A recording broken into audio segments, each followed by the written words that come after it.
Sapagkat ang nalabi sa aking bayan ay kanyang ililitas na may habag. Ang mga napi sa aking mga hangganan at kanyang pagagalakin sila hanggang sa pagdating ng araw ng paghuhukom na aking sinabi sa iyo mula pa sa simula. Ito ang panaginip na iyong nakita at ito ang mga kahulugan. Ikaw lamang ang karapat dapat upang malaman ang lihim na ito ng kataas-taasan. Kaya isulat mo sa isang aklat ang lahat ng mga bagay na iyong nakita at itago mo, at ituro mo ang mga ito sa mga pantas ng bayan na ang mga puso'y alam mong mauunawa at mapananatili ang mga lihim na ito. Ngunit maghintay ka rito ng 7 araw pa upang maipakita sa iyo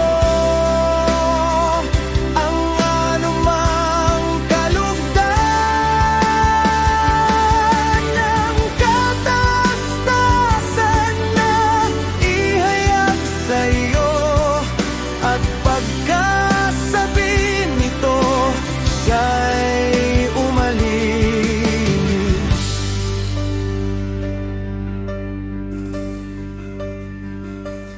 At nangyari nang makita ng lahat ng tao na lumipas na ang 7 araw.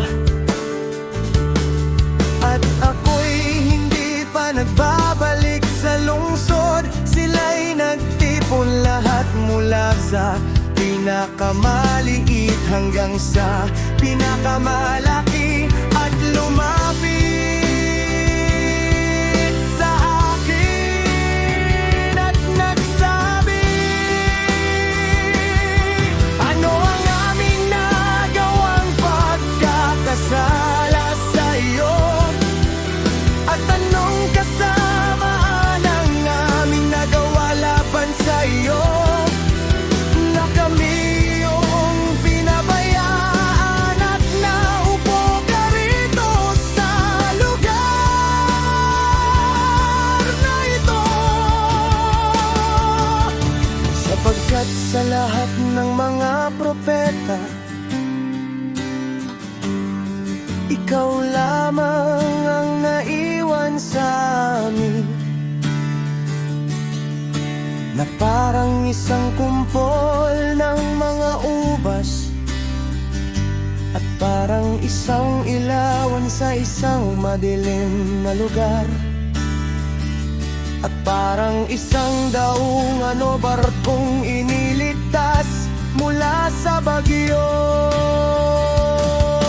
Hindi baga sapat ang mga kasamang dumating sa amin kung kami iyong pababayaan. Gaano kaya kaganda sana para sa amin kung kami rin ay nasunog sa gitna ng Sion. Sapagkat kami hindi higit sa mga namatay doon, at sila'y umiyak ng malakas nang magkagayo'y sumagot ako sa kanila